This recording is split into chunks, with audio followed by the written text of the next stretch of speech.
Hey y'all, welcome. Today we are going to watercolor and stamp this cute little witch. She's my latest watercolor paper doll series that I created, and unfortunately they are now sold out, but I will have more made next year. So basically you're just going to go ahead and stamp it up. There's no reason to take it off the whole sheet. The whole thing is easy to stamp, so just ink it up, stamp it onto some watercolor paper, and then you're going to heat set that for a couple of seconds with your heat tool. Now we can go ahead and add some lines for stockings, and this is just pencil and a ruler to kind of give me those little guidelines. I'm going to go ahead and watercolor, and I'm going to start off with a color called Buff Titanium. Most of my paints are Daniel Smith paints, and Buff Titanium is a really great skin tone. You can always add a little bit of yellow ochre or a little bit of raw umber to change up the actual value in skin tones. The next thing I'm doing here is painting her dress using a wet into wet technique. This is Rich Green Gold and Green Apatite. They're two of my absolute favorite greens, and they look sensational in her pretty little dress.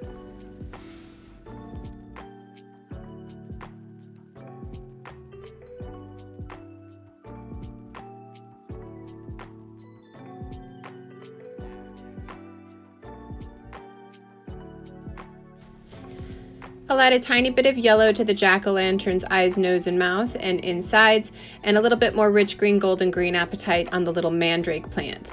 We'll add some Bordeaux to her lips and English red earth for her cheeks.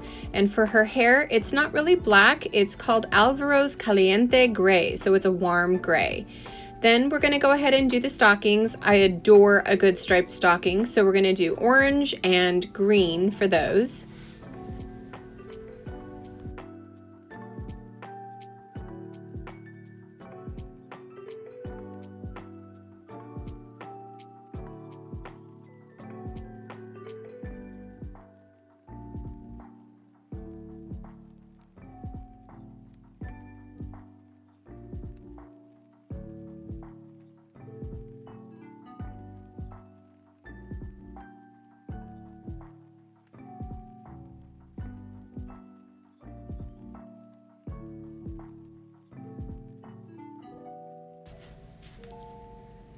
For her little witch's cap, I do like a good kind of sooty brown, so I'm using raw umber with a little bit more of that warm gray kind of stirred in wet into wet as well.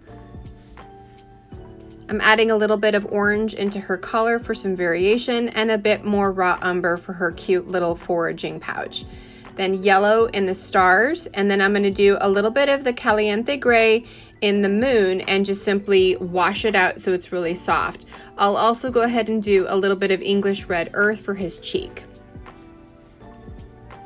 Change up your oranges a tiny bit, so I did permanent orange as well as pyro orange for the jack-o'-lantern. I added a tiny bit of that warm gray to the hands and softened the edge just to give a bit of dimension and interest there. A tiny bit more of the alizarin crimson in the lips and a tiny bit more English red earth in the cheeks to make those pop.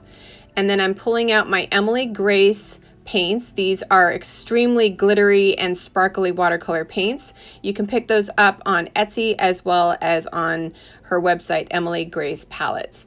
And it's kind of difficult to see on camera, but the shimmer and the glitter in those is absolutely gorgeous.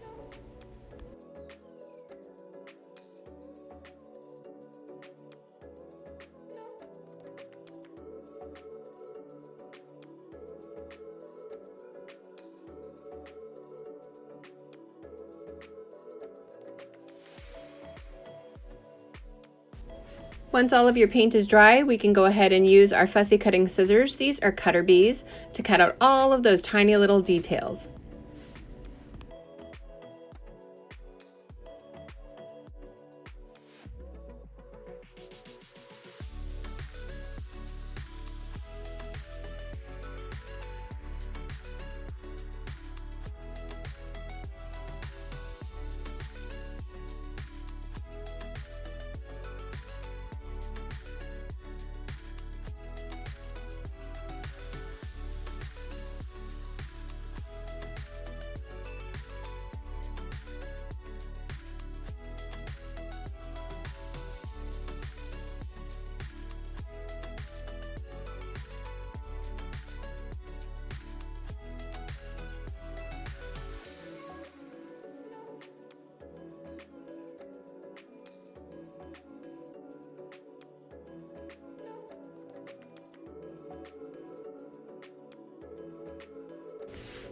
Here you can see I'm using the glue stick to glue the mandrake in place as well as the pail in her hand.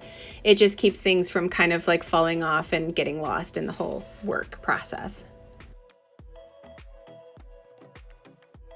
I brought out a lot of other stamps like Stampin' Up! Little potions and gravestones, as well as a character construction curio cabinet, and Frank Garcia's paper is gorgeous on the paper dolls as well. Next up, I'm going to ink up, stamp, and watercolor my watercolor pumpkin here. This is just going to be so that she can slip right into it in just a bit. So stamp, watercolor, dry, and then we'll go ahead and take a straight edge knife and cut a line so that she can slip right in. It's an easy project, and I hope you guys enjoyed it. And come on back anytime, lexigranzer.com for more classes. Happy Halloween!